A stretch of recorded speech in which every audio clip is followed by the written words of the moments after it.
All right, let's evaluate this expression that we see here. And it says evaluate 1.6x minus 0.75y plus 2.5. Okay, so it looks scary at first, but when you actually just plug the numbers in, you're going to see that there's some convenience in here that we can just work with. So 1.6 multiplied by 3 minus 0.75y, and we see that y is 4. So we'll go ahead and plug in 4 right over here, and we'll continue by adding the 2.5 at the end. So now that we have all of this laid out, we'll continue on by just multiplying, and then subtracting and adding there and there.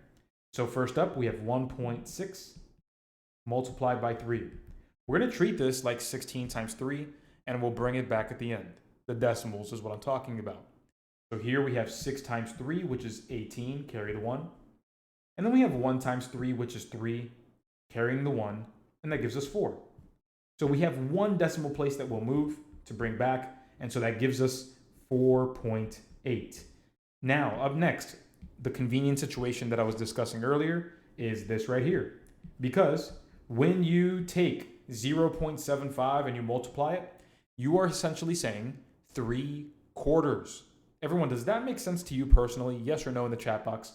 0.75 is also read as 3/4.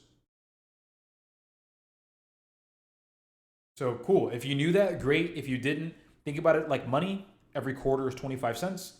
75 is 3 out of 4/4. If you know how to work with numbers in that way, you'll notice that if you're taking 3/4 of 4, that's just going to be 3. That's just going to be 3, nice and smooth. But even if you didn't see that off the bat, don't worry, I got you. We'll go ahead and do the 0.75 multiplied by 4 right here at the bottom. So we have 5 multiplied by 4, which is 20, and we'll carry the 2. Then from there, we have 7 times 4, which is 28. Carrying the 2, we get 30. So now that we have the 30, we'll go ahead and count 1, 2 decimal places, and we'll bring 2 back. 1, 2, and there we are. So that's the next one. We have 3.0, or we can just leave it as 3. Our last step will be 2.5 being added at the end. And now that we're done with all the decimals in terms of multiplication, we can focus on just the subtraction and addition at the end. So 4.8 minus 3, that ends up giving us 1.8. And then once we add the 2.5, we can go ahead and write it one over the other if we want to. Just make sure to line up the decimals. Make life easy. 8 plus 5 gives us 13, carry the 1. And then we have 1 plus 1 plus 2, and that gives us 4.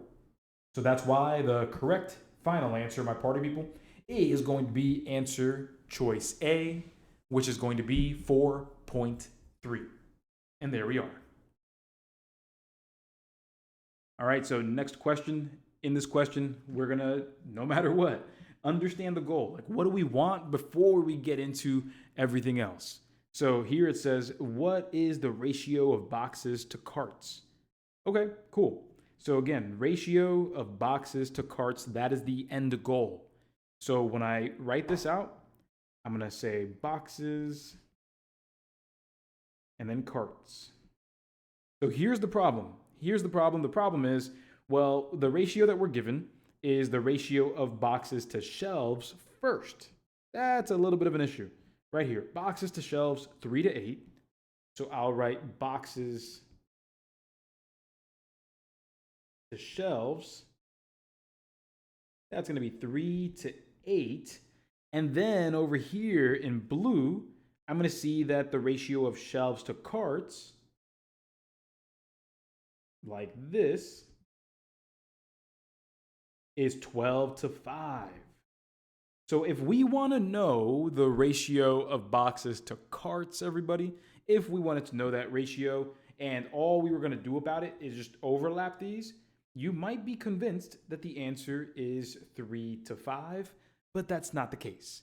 It's not the case because, everybody, the middleman, to be able to make that kind of jump to just compare and overlap two ratios, The only way you can overlap ratios is if the middleman is the same value.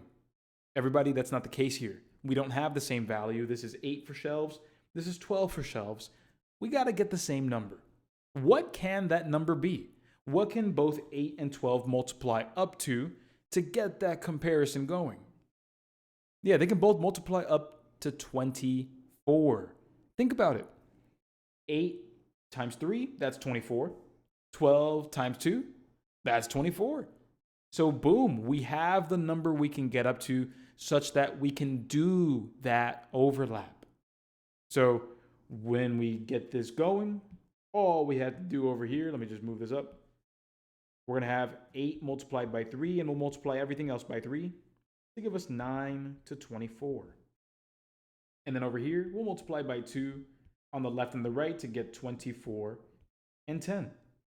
So now we have boxes to shelves being 9 to 24.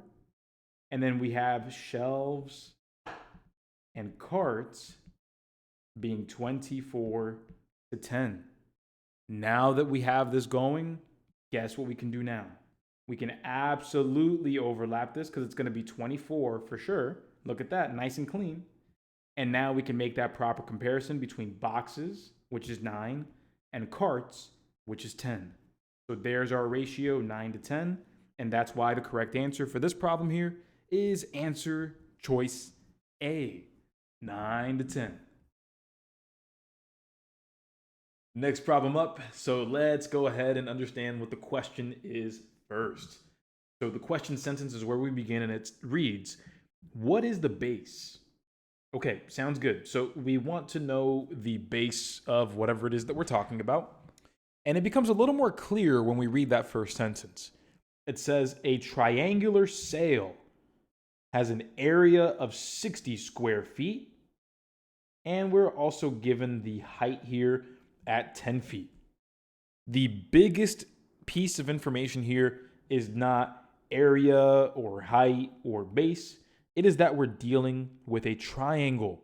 And of this triangle, we're given the area, we're given the height, and we're looking for the base. So instantly, now that I know what I'm dealing with, a triangle and its area, I know that I can find the base. Here's how. The area of a triangle includes all that. The area of a triangle is the base multiplied by the height, and it'll be divided by 2, just like that. So now that we see this here, what we're going to do is we're going to plug in the information we have. The area being 60 square feet, we'll plug that in. The height of 10 feet, we'll plug that in.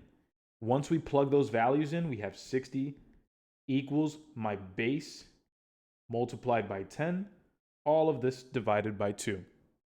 Now from here, we can opt to do this a couple of different ways, but seriously, the easiest way to do this is going to be simplification first. With simplification first, my party people, what are 10 and 2 both divisible by? Well, they're both divisible by 2. So 10 divided by 2, that's going to give us 5. So this changes to 60 equals b multiplied by 5, which is just the same thing as 5b. And now all we're staring down is a simple division. What is 60 divided by 5? Once we divide both sides by 5, have that cancellation on the right side, leaving us with b equals 12. 12 feet. There we go. There is our final answer. Answer choice D, 12 feet. Not B, not 6, because we remember if this is a triangle, we have to account for that 2 on the bottom. So we would have gotten B, 6, if we were not careful. Correct answer again, answer choice D.